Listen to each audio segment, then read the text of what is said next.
الله لا إله إلا هو له الأسماء الحسنى.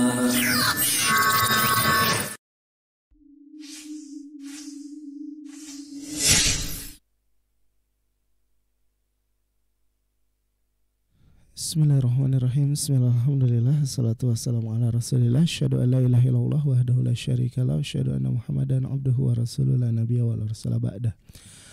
Amma ba'd, para pendengar saudaraku Siman Sakidah, alhamdulillah kembali kami bisa mengudara di 95 FM Radio SKN Al-Bayan menebar keagungan Asmaul Husna. Dan seperti yang tadi sudah kami sampaikan bahwa insya Allah di jam 8 pagi ada program kajian Kitab Usul Iman yang kami sampaikan langsung dari studio Radio SKN Al-Bayan. Dan alhamdulillah Ustadz Faisal yang akan memberikan materi sudah hadir di studio. Kita langsung saja sapa. Assalamualaikum Ustadz. Waalaikumsalam warahmatullahi wabarakatuh. Nah, Masya Allah, apa kabar Ustadz? Alhamdulillah khair. Gimana? Sehat? Alhamdulillah sehat Ustadz. Masya Allah Ustadz, kita sudah masuk ke pertemuan ke-32 Ustadz. Masya Allah, alhamdulillah. Dan pagi hari ini Ustadz akan menyampaikan materi apa Ustadz? Kita akan lanjutkan sekarang masuk pada bab terakhir dari iman kepada asma wa sifat, yaitu bab kaidah-kaidah penting dalam memahami asma wa sifat. Masya Allah. Nah, para pendengar saudaraku Siman Sakidah, para peserta atau para maksud kami para pemirsa Asmaul Husna TV, bagi Anda yang ingin memperdalam materi ataupun bertanya, silahkan kirimkan pertanyaan Anda ke nomor 0856 2461 9995. Sekali lagi di 0856 2461 9995. Dan kita langsung saja simak materi yang akan disampaikan kepada Ustadz. Kami persilahkan. Bismillahirrahmanirrahim. Innal hamdalillah nahmaduhu wa nasta'inuhu wa nastaghfiruh wa na'udzu billahi min syururi anfusina wa sayyiati a'malina. Man yahdihillahu fala mudhillalah wa may yudlil fala hadiyalah. Asyhadu an la ilaha illallah wahdahu la syarikalah wa asyhadu anna Muhammadan 'abduhu wa rasuluhu, amma ba'd. Ikhwati fiddin rahimani wa rahimakumullah. Alhamdulillah, syukur kita kepada Allah Azza wa Jalla atas nikmat yang Allah berikan. Salawat serta salam kita aturkan kepada Nabi kita Muhammad sallallahu alaihi wasallam. Kita lanjutkan pembacaan kitab Usulul Iman fi Dhail Kitab wa Sunnah yang ditulis oleh para ulama. Kita sudah masuk bab yaitu tentang al-mabhasus salis qawaidun fi babil asma'i was sifat. Ya. Qalu, mereka para ulama mengatakan al-mabhasus salis, pembahasan yang ketiga, qawaidu fi babil asma'i was sifat, kaidah-kaidah pada bab penetapan nama Allah dan sifat-sifat Allah Subhanahu wa taala. Al-qaidatul ula, kaidah yang pertama, ya. Mereka mengatakan kaidah yang pertama yaitu al-qaulu fi as-sifati kal-qauli fi zat. Artinya, apabila kita berbicara tentang sifat Allah, menetapkan sifat atau menafikan sifat, itu sama saja seperti kita berbicara tentang zat Allah, tidak ada bedanya. Wa bayanuha, dan penjelasannya kata para ulama, annallaha ta'ala laisa kamitsli syai'un la fi dzatihi wa la fi sifatihi. Bahwasanya Allah Subhanahu wa taala tidak sama seperti makhluknya, baik dalam zatnya atau sifatnya. Wala af'alihi, tidak juga dalam perbuatannya. Fa idza kana Allahu zata haqiqatan, apabila Allah Subhanahu wa taala zatnya adalah hak, ya, zat yang benar. La tumathilu zawati bila khilaf, dan tidak akan sama, tidak pernah sama, ya, zat Allah dengan zat makhluk, dan ini tidak diperselisihkan. Fakadzalika sifat, fakadzalika as-sifatu ats-tsabitatu lahu fil kitab was sunnah. Demikian juga tentang sifat Allah yang Allah tetapkan di dalam Alkitab, Al-Quran dan Sunnah. Hiya sifatun hakikiyatun, dia adalah sifat yang benar. La tumathilu, tidak akan, la tumathil atau tidak akan sama sa'ir sifati pada semua sifat-sifat makhluk. Fal qaulu fi dzati wa sifati min babi wahid. Maka kata para ulama, kalau Anda sedang berbicara tentang zat Allah, Anda meyakini Allah memiliki zat, na'am. Dan ini tidak ada perselisihan. Semua orang beriman yakin Allah memiliki zat. Zat Allah ada, maha sempurna. Tetapi apakah zat Allah sama seperti zat makhluk? Tidak. Walaupun makhluk juga punya zat, tapi tentu zat makhluk berbeda dengan zat Allah. Maka sama aja ketika Anda menetapkan sifat bagi Allah. Allah maha penyayang. Apakah makhluk juga ada yang penyayang? Ada.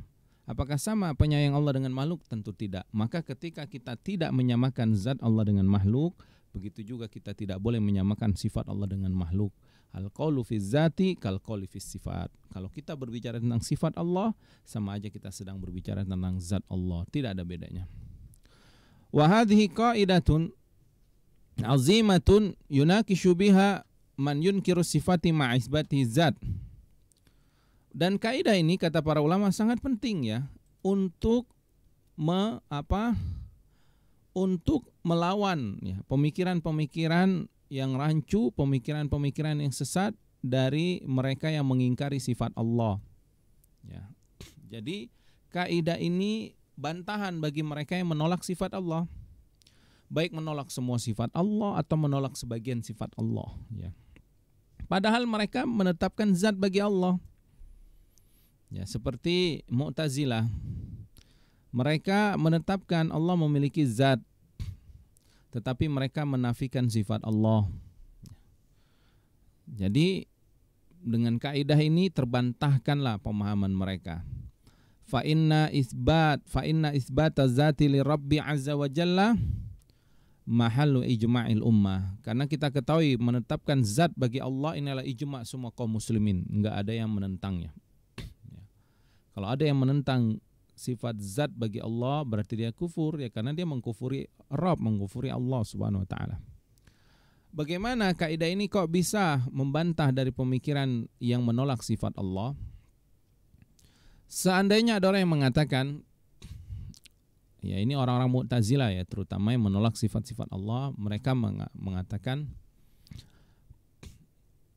la uthbitu sifata, aku tidak menetapkan sifat bagi Allah, kata mereka nih. Li'anna fi itsbatiha tashbihan lillahi bi khalqihi, karena kalau aku tetapkan sifat bagi Allah, misalkan menetapkan sifat rahmah, sifat penyayang bagi Allah, berarti ini menyamai Allah dengan makhluk dong. Kan makhluk juga penyayang. Makanya kata mereka, kalau begitu saya menolak sifat Allah. Karena kalau saya tetapkan sifat Allah, berarti nanti Allah seperti makhluk. Ini pemahaman mereka ya. Yuqalu lahu, maka kita bantah dengan kaidah ini. Kita katakan, anta tusbitu lillahi dzatan. Engkau menetapkan bagi Allah sifat zat enggak? Haqiqiyah, zat yang benar, yang ada. Wa tusbitu lil makhluqin zawatan, dan engkau juga menetapkan bagi makhluk ada zat juga kan? Afalaisa hadza tashbihan ala qaulika? Bukankah ini juga tashbih? Bukankah ini juga menyamakan Allah dengan makhluk? Jadi orang tadi kan mengatakan kalau kita menetapkan sifat rahmah bagi Allah, sifat penyayang, maka kita sama saja menyamai Allah dengan makhluk, karena makhluk juga penyayang. Maka kita jawab, taib, sekarang engkau menetapkan sifat zat enggak bagi Allah? Dan pasti dia harus menetapkan sifat zat. Kalau dia tidak menetapkan sifat zat bagi Allah, berarti dia kufur ya. Pasti dia akan menetapkan, naam, ini adalah ijma'. Kaum muslimin meyakini sifat zat bagi Allah. Artinya Allah zatnya itu ada ya, maha sempurna. Sekarang kita katakan, apakah makhluk ada zat juga? Ya tentu ada ya. Makhluk itu ada zatnya. Taib, kalau begitu engkau menyamain Allah dengan makhluk dong. Kemudian dia pasti akan menjawab, innama usbitu dzatan lillah la tushbihu zawati wala yas'ahu ghairi hada. Oh, saya menetapkan zat bagi Allah, la tusyabbihu zawat. Zat Allah enggak sama dengan zat-zat makhluk. Dan tentu ya, hal ini tidak perlu diperpanjang lagi, artinya ya pasti enggak akan sama. Taib, maka kita katakan kepada orang ini, qila lahu yalzamuka hadza fi babis sifat. Maka begitu juga tentang sifat. Kalau engkau menolak sifat rahmah, maka ini tidak sesuai dengan penetapan engkau kepada sifat zat tadi. Kalau kami menetapkan juga sifat rahmat bagi Allah, karena Allah yang menyebutkan Allah memiliki rahmat, dzurrahmah. Dan kita katakan tidak harus sifat penyayang bagi Allah sama dengan makhluk ya. Fa inna kanati dzat la tusyabbihu zawat wa huwa hakun fakadzalika sifatuz zat al-ilahiyah la tusyabbihu sifat. Ya, sebagaimana zat Allah nggak akan sama dengan makhluk, begitu juga sifat Allah tidak akan pernah sama dengan makhluk. Ya. Fa in qala, kalau orang itu mengatakan, kaifa asbatta sifatan la kaifa usbitu sifatan la a'lamu kaifiyataha? Bagaimana aku menetapkan sifat yang aku nggak tahu kaifiyahnya, bagaimana sifatnya? Kulna, kita katakan, lahu kama tusbitu dzatan la ta'lamu kaifiyataha. Itu juga sama seperti engkau menetapkan sifat zat bagi Allah dan engkau enggak tahu kaifiyahnya, bagaimana zatnya. Sama seperti sifat Allah, tetapkan walaupun kita tidak tahu bagaimana, dan memang tidak akan pernah tahu hakikat sifat Allah SWT yang sebenarnya ya. Taib. Ini kaidah yang pertama. Al-qaidatu tsaniyah, kaidah yang kedua. Al-qaulu fi ba'di sifati kal qauli fi ba'dihal akhar. Kalau kita sedang membicarakan satu sifat Allah, ini sama seperti kita sedang membicarakan sifat yang lain. Artinya, menetapkan sifat Allah itu hukumnya sama dengan menetapkan sifat Allah yang lain. Enggak boleh kita tetapkan sifat Allah ini, kita tolak sifat Allah yang ini. Ya, ini berarti membandingkan sifat Allah. Padahal sifat Allah yang sudah Allah tetapkan di Al-Quran itu sama. Ya. Itu adalah sifat bagi Allah Subhanahu wa Ta'ala. Wa syarhuha, dan penjelasannya seperti ini. Annal qaula fi ba'di sifatillahi min haitsul isbat wan nafi. Ketika kita sedang menetapkan sifat-sifat atau sedang membicarakan tentang sifat Allah baik dari penetapan atau peniadaannya, itu sama seperti kita sedang membicarakan sifat Allah yang lain juga ya. Kal qauli fi ba'dil akhar, sama seperti membicarakan sifat yang lain. Nanti kita akan lihat contohnya. Wa hadhil qaidah yukhatibu biha man yusbitu ba'du sifat wa yunkirul ba'dul akhar. Dan kaidah ini untuk membantah pemahaman orang-orang yang menetapkan sifat Allah sebagian dan mengingkari sebagian yang lain. Ya. Jadi ada pemikiran yang menetapkan sebagian sifat, menolak sebagian sifat yang lain. Maka kaidah ini sangat penting ya, bantahan untuk mereka. Fa idza kana ar-rajul, apabila ada seseorang yusbitu ba'du sifat, dia menetapkan sebagian sifat Allah. Naam, Allah memiliki zat, Allah memiliki sifat. Dia mengatakan Allah memiliki sifat hidup, wal ilmu, sifat mengetahui, sifat qudrah, mampu, wasam'u, sifat mendengar, maha mampu, maha melihat, wa ghairuha, dan sifat wa ghairiha, dan yang lainnya. Wa yaj'alu dzalika kullu haqiqatan tsumma yunazi'u fi sifatil mahabbah wa ridha wal ghadab wa ghairiha. Jadi dia tetapkan sifat hidup bagi Allah, sifat ilmu, sifat qudrah, sifat mendengar, sifat melihat. Tapi dia menolak sifat mahabbah, sifat cinta, sifat ridha, sifat ghadab, murka bagi Allah Subhanahu wa taala. Kenapa? Karena kata dia sifat marah, sifat cinta ini adalah sifat makhluk. Kalau kita menetapkan sifat ini berarti Allah sama seperti makhluk menurut akal dia. Nah, taib. Maka kita katakan la farqa ma asbatahu wa baina man nafaitahu. Tidak ada bedanya sifat Allah yang engkau tetapkan, sifat hidup misalkan, dengan sifat yang engkau tolak, sifat mahabbah bagi Allah, atau sifat al-farah ya, sifat bahagia bagi Allah, atau dalam hadis disebutkan sifat tertawa bagi Allah Subhanahu wa taala ya. Tidak ada bedanya. Kenapa? Karena ketika kita membicarakan sifat Allah yang diceritakan di Al-Quran atau di hadis Rasulullah SAW, itu sama seperti sifat Allah yang lainnya. Tapi kalau dia mengatakan nanti kalau kita menetapkan sifat bahagia bagi Allah misalkan ya, atau sifat tertawa, berarti nanti sama seperti makhluk dong. Maka kita kembali katakan, kalau begitu apa bedanya dengan sifat mendengar? Kenapa engkau tetapkan sifat mendengar? Bukankah makhluk juga mendengar? Berarti sama dong. Oh, misalkan dia jawab, oh tidak, Kami menetapkan sifat mendengar bagi Allah dan pendengar Allah tidak sama dengan makhluk. Maka kita katakan juga sama. Kalau begitu kami menetapkan sifat tertawa, sifat bahagia, sifat murka atau sifat mencintai itu karena ada dalilnya dari Al-Quran dan hadis, dan tidak sama sifat Allah yang telah disebutkan dengan sifat makhluk. Ketika kita menetapkan satu sifat Allah yang kita konsekuensinya tidak sama dengan makhluk, itu sama seperti kita juga menetapkan sifat Allah yang lainnya. Ini maksud kaidah yang kedua ini ya. Fa in kunta tusbitu lahu hayatan wa ilman wa qudratan wa sam'an wa basaran la tushabbihu ma yusbitu lil makhluqin allazina yattasifuna bihadhihi sifat fakadzalika yalzamuka an tusbita lahum mahabbatan wa ridwan wa ghadaban kama ahbarahu wa an nafsihi min ghairi musyabihatin lil makhluqin wa illa waqa'ta fin tanaqud. Kalau engkau menetapkan bagi Allah memiliki sifat hidup, sifat berilmu, sifat mampu, sifat mendengar, sifat melihat, dan tidak sama apa yang engkau tetapkan itu bagi sifat Allah terhadap makhluk, maka sama juga konsekuensinya harus kita tetapkan sifat cinta bagi Allah, sifat ridha, sifat murka ya, sebagaimana yang datang dalilnya dari Al-Quran atau hadis yang Allah menceritakan tentang sifatnya Allah sendiri, dan itu pun tidak boleh kita samakan dengan makhluk. Kalau tidak, artinya kalau engkau tolak sifat-sifat ini, maka ini ada tanakut dalam ucapanmu, ada pertentangan ya. Taib, ini kaidah yang kedua. Al-qaidatu tsalitsah, kaidah yang ketiga, al-asma wa sifatu tauqifiyah ya. Jadi nama-nama Allah dan sifat-sifat Allah ini tauqifiyah. Apa makna tauqifiyah? Makna tauqifiyah kata para ulama, at-tauqifiyah itu adalah la majala lil aqli fiha. Tidak ada tempat bagi akal untuk menetapkannya. Artinya bukan hak ra'yu kita untuk menamai Allah dengan hanya pendapat kita. Tidak ada. Ya, tidak boleh akal menetapkan nama Allah atau menetapkan sifat Allah. Karena ini bukan sesuatu yang mampu dicapai oleh akal ya.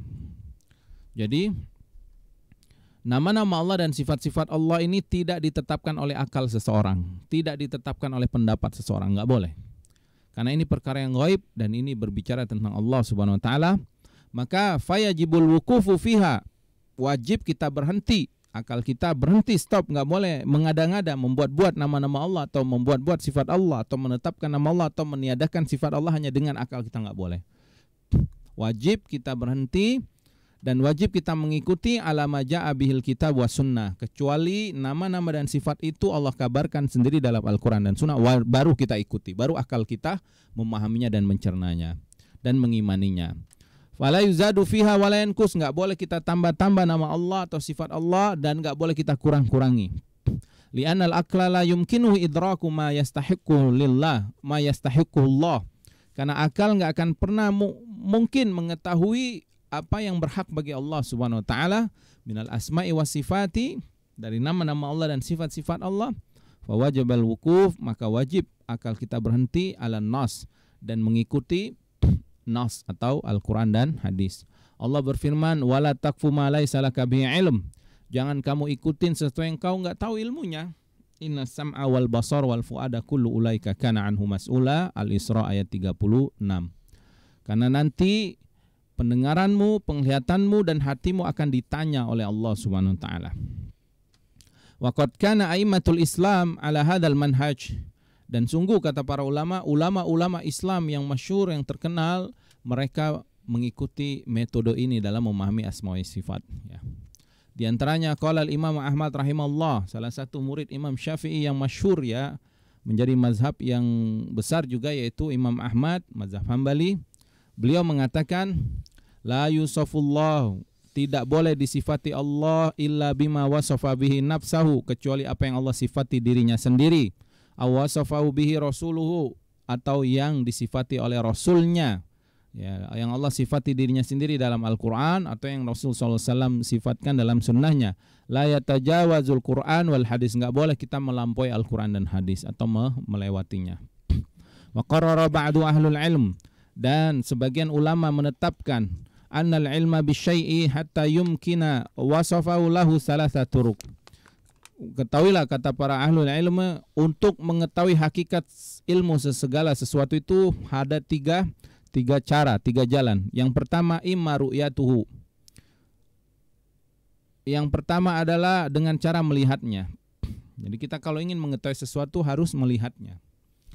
Au ru'yatu mathilihi, atau melihat yang semisal dengannya atau contohnya ya, atau yang serupa dengannya. Aw wasafahu mimman ya'rifu, atau mengetahui sifat ya, siapa yang menceritakan, yang mengenal tentang hakikat tersebut. Jadi kita kalau mau tahu misalkan mobil, kita tahu apa itu mobil dengan tiga cara ini. Ima dengan melihatnya langsung, atau kita melihat yang seperti mobil, atau kita melihat orang yang sudah tahu mobil dan menceritakan sifatnya kepada kita. Kalau kita bisa melihat langsung, oh berarti kita berilmu tentang mobil. Atau kita nggak lihat langsung, tapi kita melihat yang seperti mobil, misalkan gerobak atau apa yang seperti mobil. Atau kita nggak tahu, nggak pernah ngelihat dan juga nggak melihat contohnya, tapi ada orang yang pernah melihat mobil dan menceritakan kepada kita, maka akhirnya kita tahu tentang itu. Nah, sedangkan wa ilmu nabi rabbina wa asma'u wa sifatu mahsurun fit tariqis salis. Sedangkan mengetahui Allah SWT nama dan sifatnya, yang pertama melihatnya, tentu kita nggak pernah melihatnya. Yang kedua, ada yang contoh seperti Allah, tentu nggak ada, karena Allah Al-Ahad, tidak ada yang serupa dengan Allah. Tinggal cara yang ketiga untuk mengetahui nama dan sifat Allah, yaitu kita mengetahui dari siapa yang mengenalnya. Dan yang paling mengenal tentang Allah Subhanahu wa taala adalah Allah Subhanahu wa taala sendiri. Ya, dan juga Rasul yang Allah utus untuk mengenalkan dirinya kepada manusia ya. Jadi kata para ulama, wa ilmu nabi rabbina wa asma'ihi wa sifatihi mahsurun. Dan ilmu kita tentang Allah Subhanahu wa taala, nama dan sifatnya itu terbatas. Fit tariqis salis, dengan cara yang ketiga tadi, yaitu melalui pemberitaan dari orang yang mengetahuinya. Wa huwa wasafahu mimma ya'rifuhu, dan adalah dia memberitahukan, mensifatkan siapa yang mengenalnya. Walaisa ahadun a'lamu billah minallah, dan tidak ada satu orang pun yang mengenal tentang Allah kecuali Allah sendiri, zat yang maha mengenal dirinya sendiri. Summa rusulahu, kemudian para rasul-rasulnya, allazina auha ilaihim, yang Allah telah memberikan wahyu kepada mereka, wa 'allamahum, dan mengajarkan kepada mereka. Fa wajaba luzumu tariqil wahyi fi asma'illahi wa sifatihi, maka wajib untuk mengetahui nama-nama dan sifat Allah melalui metode ini, yaitu melalui metode dalil ya, mengetahui dari dalil-dalil wahyu Al-Quran dan sunnah. Idlam nara rabbana fid dunya, karena kita nggak pernah melihat Rabb kita di dunia dan tidak akan pernah mampu dan nggak akan bisa. Fanasifu walaysa lahum silun min khalqihi fayusafu biwasfihi ta'ala rabbuna wa taqaddas. Maka kita nggak pernah melihat, masa kita berani mensifatkan Allah? Padahal Allah SWT nggak serupa dengan makhluknya. Tiba-tiba seorang berani misalkan mensifatkan Allah atau menolak sifat Allah. Ya, ta'ala rabbuna, maha tinggi Allah dari apa yang mereka sifatkan, wa taqaddasa, dan maha suci. Itu kaidah yang ketiga. Jadi kaidah yang pertama, berbicara tentang sifat sama seperti berbicara tentang zat Allah, tidak ada bedanya. Kaidah yang kedua, berbicara tentang sebagian sifat sama seperti kita berbicara kepada sebagian sifat yang lain, juga tidak ada bedanya. Yang ketiga, ilmu tentang asma wa sifat ini tertutup bagi akal menetapkan atau meniadakannya, kecuali melalui satu jalan, pintu satu-satunya, itu melalui wahyu, melalui dalil. Nah, kemudian kaidah yang keempat, qalu, mereka para ulama mengatakan, al-qaidatu rabi'ah asmaullahi kulluha husna. Nama Allah semuanya maha indah. Nama yang paling indah, yang terindah ya. Ini adalah kaidah yang keempat yang disebut oleh para ulama. Jadi nama-nama Allah itulah nama-nama yang terindah, namanya yang maha indah. Apa maksud nama Allah maha indah atau nama yang paling terindah? Ya, mencapai puncak segala keindahan, maha sempurna. Kalau mereka para ulama mengatakan asmaullahi kulluha husna ay balighatun fil husni ghayatuh. Nama Allah, nama-nama Allah semuanya maha indah, atau maksudnya adalah yang sampai pada puncak kemahaindahan. Sebagaimana Allah berfirman, walillahil asmaul husna, dan Allah memiliki nama-nama yang maha indah. Wadzalika, dan yang demikian, lidalalatiha ala ahsani musamma, karena penunjukan terhadap nama Allah yang paling maha indah ya, terhadap penamaan tersebut.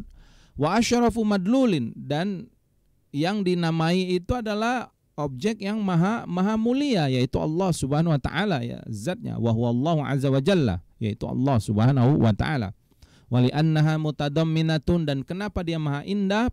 Karena di dalam nama-nama itu terkandung lisifatin kamilatin, terhadap sifat yang sempurna, la naqsa fiha, tidak ada kekurangan dalam nama tersebut atau dalam sifat tersebut, biwajhin minal wujud, dari segala sisi, lahtimalan wala takdiron, baik dari permasalahan penetapan atau secara bahasa tidak ada ihtimal lagi, dan secara takdir atau penetapan lafaz juga tidak ada kekurangan ya. Misalu dzalika, contoh Al-Hayyu, nama Allah yang maha indah, yaitu yang maha hidup, Al-Hayyu ya. Ismun min asma'illahi ta'ala, nama ini adalah salah satu nama Allah yang maha indah. Allah berfirman, Allahu la ilaha illa huwal hayyul qayyum, dalam ayat kursi ya.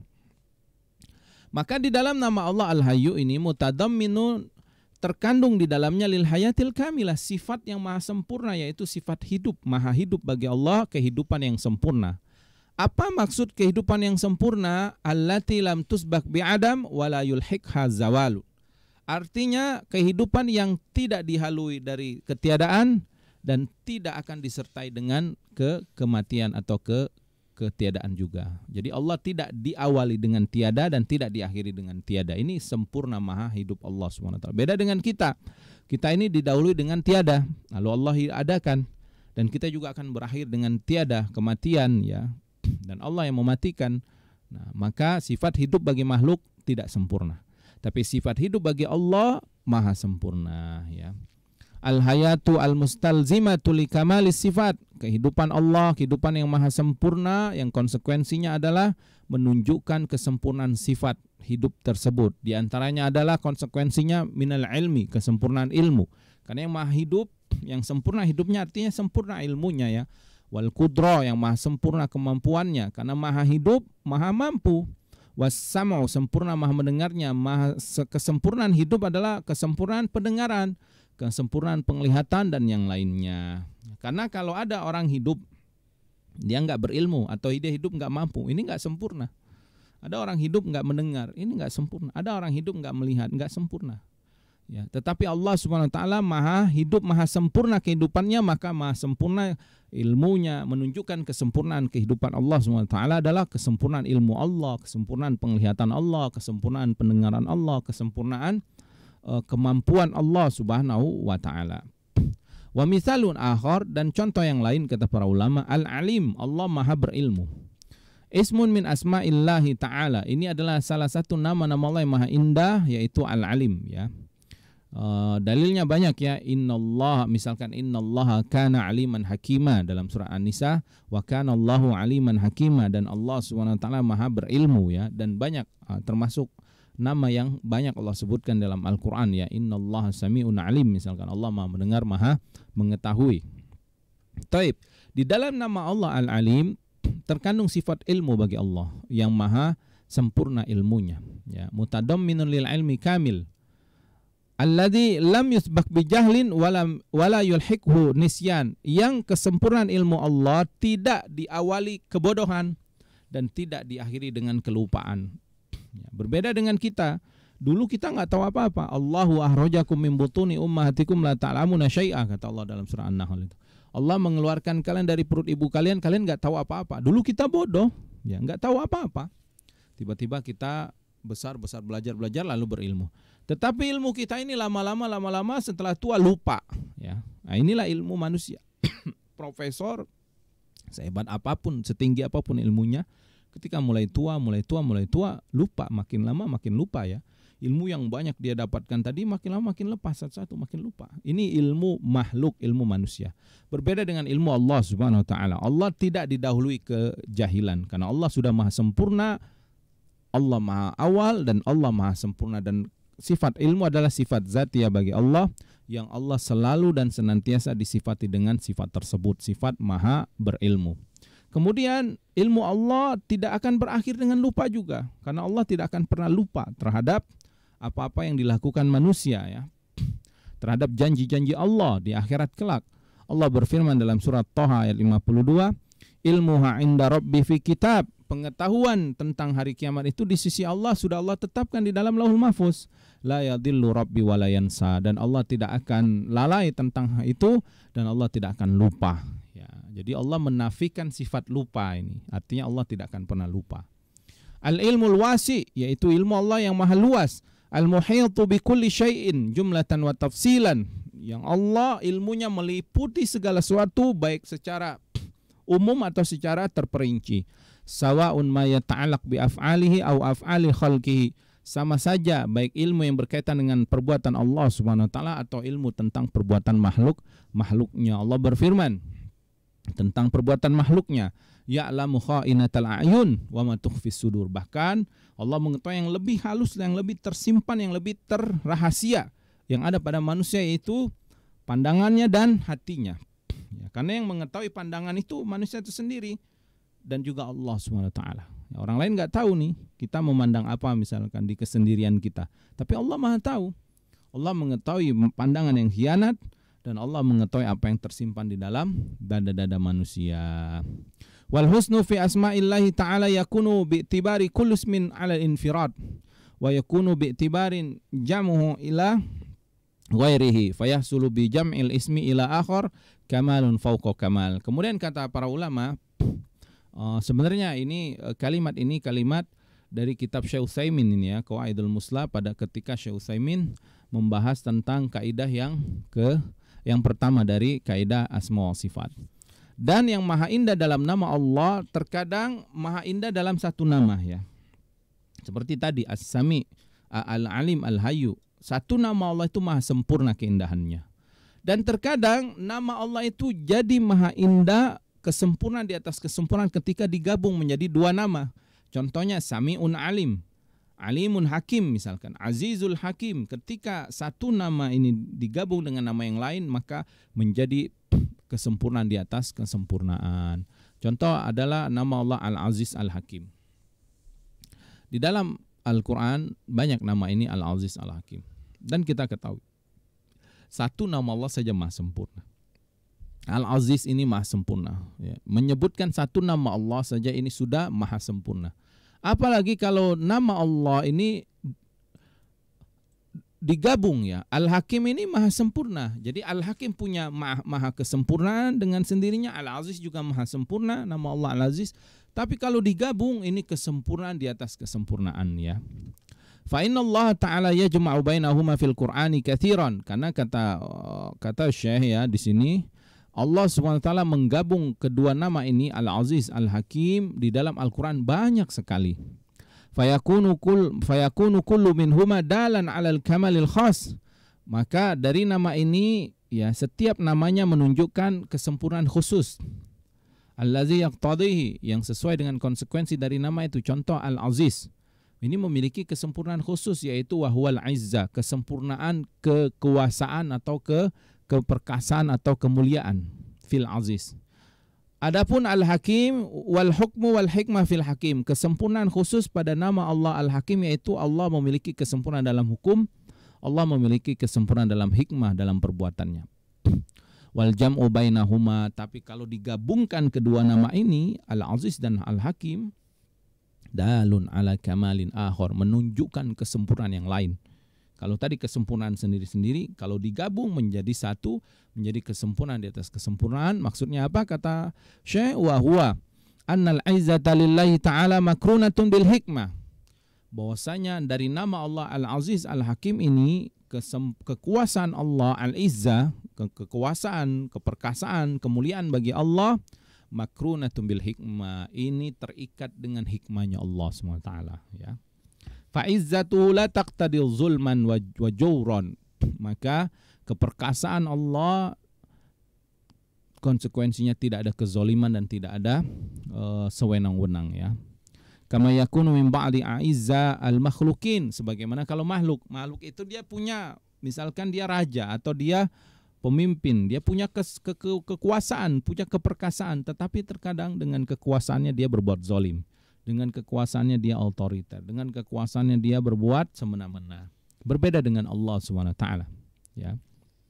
Allah Subhanahu wa taala Al-Aziz, Maha perkasa, Maha kuat, Maha tinggi, Maha raja.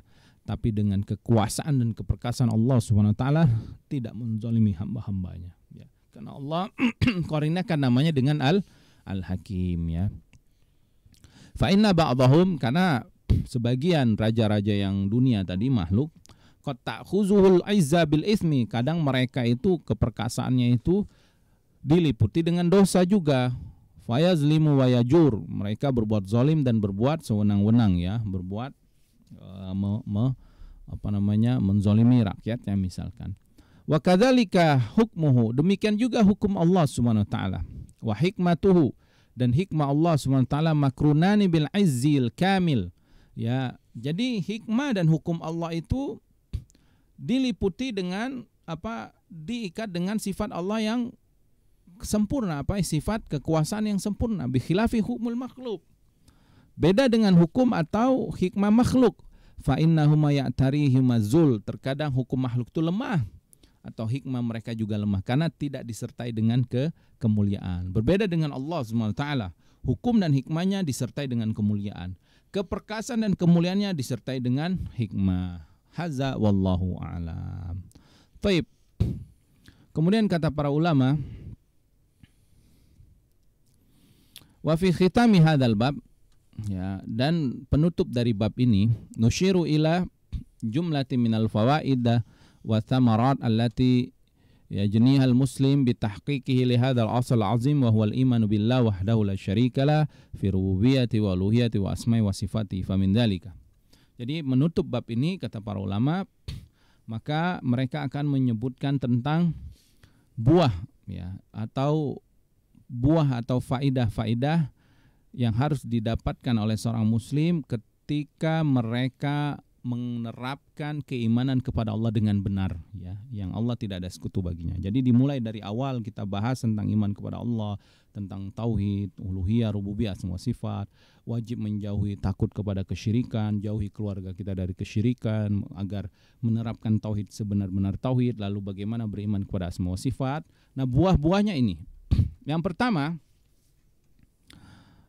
annal abda, seorang hamba apabila beriman kepada Allah, tentunya dengan iman yang benar tadi, yanalu bidzalika sa'adatud dunya wal akhirah. Sa'adatud dunya wal akhirah. Kalau dia beriman kepada Allah dengan penerapan yang benar, dia akan mendapatkan kebahagiaan dunia dan akhirat.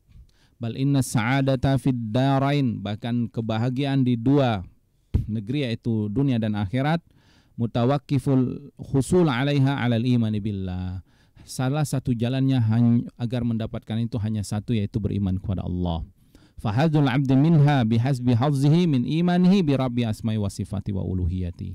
Maka banyaknya kebahagiaan seseorang tergantung dari banyaknya atau besarnya iman dia kepada Allah Subhanahu wa taala, iman kepada asmanya, iman kepada sifatnya, dan juga uluhiyah atau beribadah hanya kepadanya.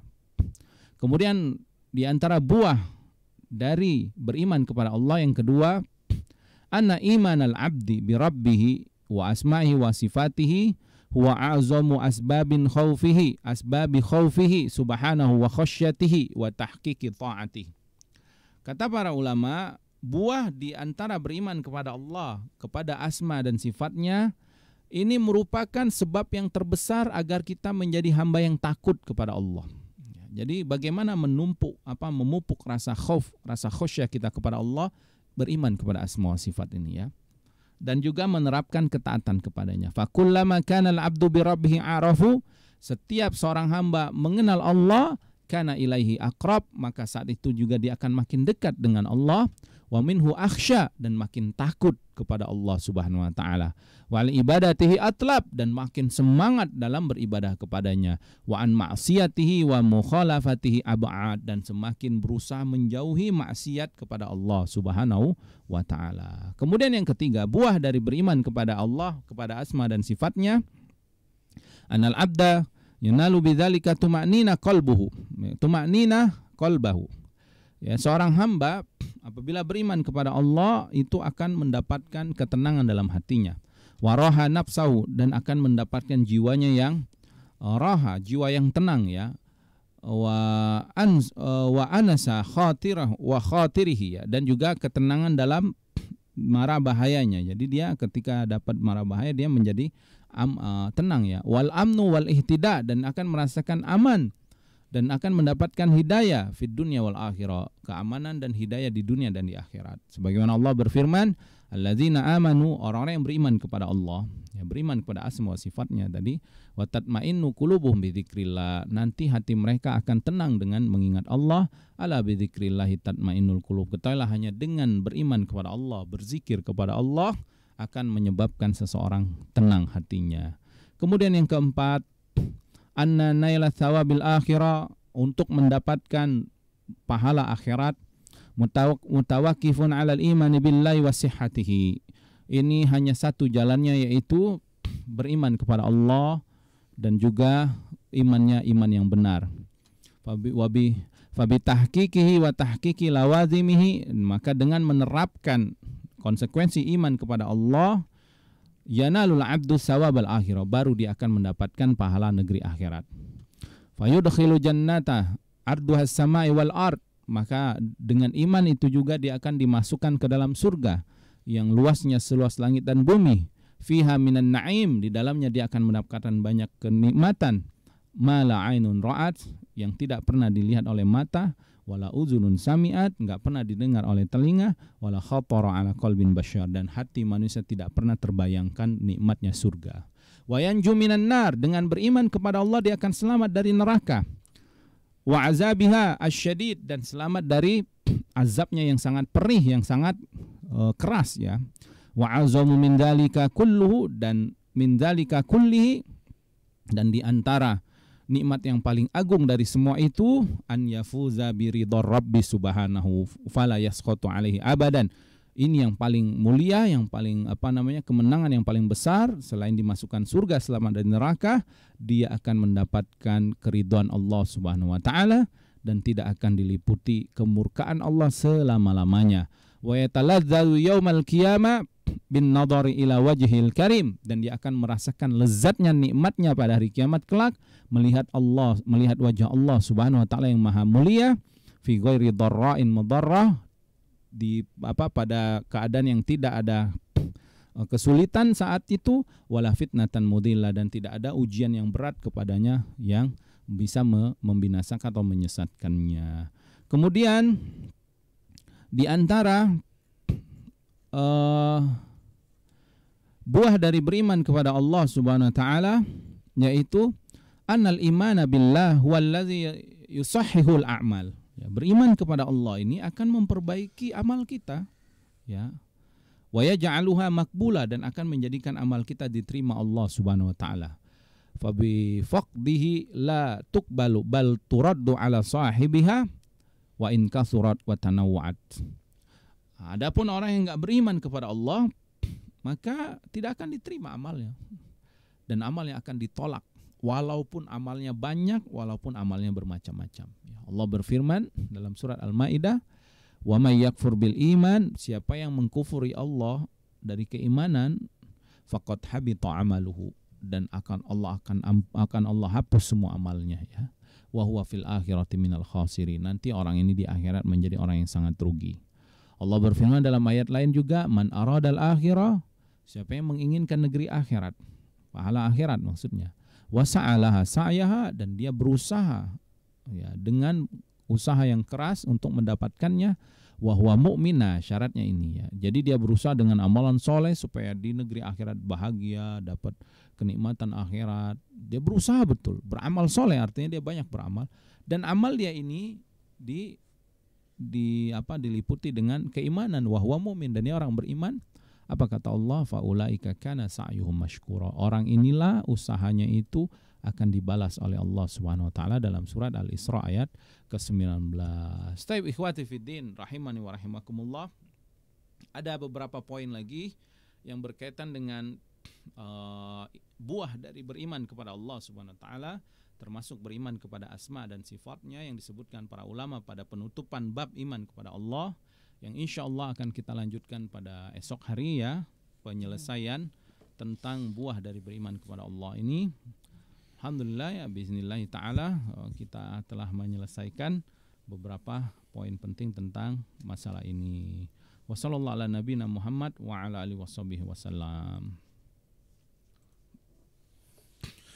Ustaz, syukran jazakallahu khairan atas materi yang telah disampaikan, mudah-mudahan bermanfaat bagi kita semua.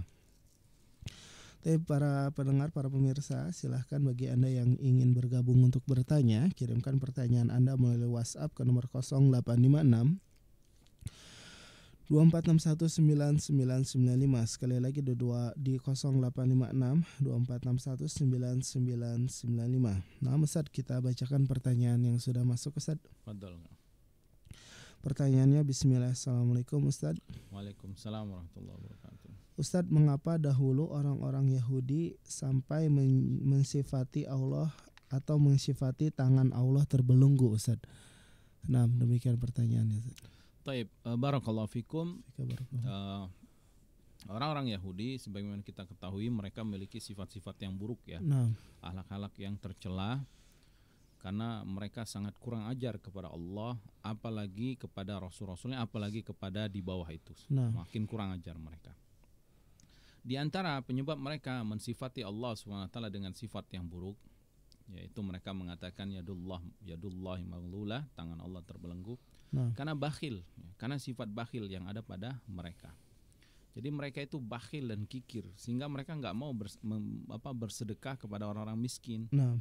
Sehingga mereka mengatakan, kenapa sih orang miskin ini nggak dikasih rezeki sama Allah? Nah. Kalau gitu kata mereka, kalau gitu Allah itu pelit. Ya, maka mereka sebutkan yadullah maghlulah, tangan Allah itu terbelenggu. Artinya tangan Allah itu terbelenggu, nggak mau ngasih orang miskin. Jadi intinya mereka bakhil, nggak mau memberi makan sedekah orang miskin. Ya. Padahal itu ujian aja dari Allah. Ya. Bahkan Allah katakan bal yadahu mabsutatani yunfiqu kaifa yasha. Bahkan tangan Allah itu terbentang luas, Allah akan memberikan nafkah kepada siapa yang Allah kehendaki. Artinya kalau Allah mau memberi makan semua manusia ini, ya pasti mampu bagi Allah. Tetapi Allah menguji. Ya, Allah mau menguji, ya. Sebagaimana Allah berfirman, nahnu qasamna bainahum ma'isyatahum fil hayatid dunya, ya. Kami yang membagi-bagi maisha manusia di dunia itu Allah yang membagi rezeki mereka, dan itu sebagai ujian buat mereka, ya, supaya di antara kalian yang memiliki kelebihan memberikan kelebihannya kepada orang yang miskin, dan Allah akan membalas balasannya. Wallahu ta'ala alam. Jadi sebabnya karena mereka bakhil dan karena mereka memang memiliki sifat-sifat yang buruk, ya. Wallahu ta'ala alam. Ustaz, syukran jazakallahu khairan Ustaz atas ilmu dan jawabannya, mudah-mudahan menjadi ilmu yang bermanfaat. Terakhir mungkin Ustaz ada pertanyaan dari pendengar. Bismillah. Assalamualaikum Ustaz. Waalaikumsalam warahmatullahi wabarakatuh. Ustaz, kalau kita mendengar misalkan suatu amalan tersebut itu adalah amalan yang tidak dicontohkan atau bid'ah, Ustaz. Terus kalau diamalkan apakah berdosa meski kita belum yakin atau belum datang ilmu? Demikian pertanyaan, Ustaz. Allah ta'ala alam. Bahwasanya Allah berfirman tadi di dalam surat Al-Isra ayat ke-36, wala taqfu ma laisa laka bihi ilm. Jangan kamu mengamalkan sesuatu yang kamu belum tahu ilmunya. Ya. Inna sam'a wal basar wal fu'ada kullu ulaika kana anhu mas'ula. Karena nanti semua penglihatan, pendengaran akan ditanya Allah Subhanahu wa taala, ya. Rasulullah SAW juga pernah bersabda dari hadis Aisyah radhiyallahu taala anha, man ahdatsa fi amrina hada laisa lahu minhu fa huwa raddun. Siapa yang beramal, ya, amal yang baru yang di dalam urusan agama ini yang enggak pernah Nabi SAW contohkan, maka amalan itu tertolak. Jadi mendingan kita berhenti tidak mengamalkannya dulu sebelum kita tahu ilmunya. Nah. Kita tanya dong. Sekarang kan alhamdulillah ada wasilah HP, ada wasilah internet, ada wasilah yang kita bisa langsung bertanya kepada para ulama ya, kepada ahli ilmu. Jadi kita tanyakan saja ya, apakah amalan ini ada sunnahnya dari Nabi Muhammad SAW atau tidak. Kalau tidak ya sudah, kita tidak mengamalkan. Kalau ada ya maka kita semangat mengamalkannya, karena ini bagian dari syariat berarti ya. Wallahu ta'ala alam. Nah, Masya Allah Ustaz, syukran jazakallahu khair Ustaz. Kita cukupkan sampai di sini. Mohon maaf atas segala kekurangan. Yang benar dari Allah Subhanahu wa taala. Wa sallallahu ala nabiyina Muhammad wa ala alihi wasallam. Subhanakallahumma wa bihamdika asyhadu an la ilaha illa anta astaghfiruka wa atubu ilaik. Assalamualaikum warahmatullahi wabarakatuh.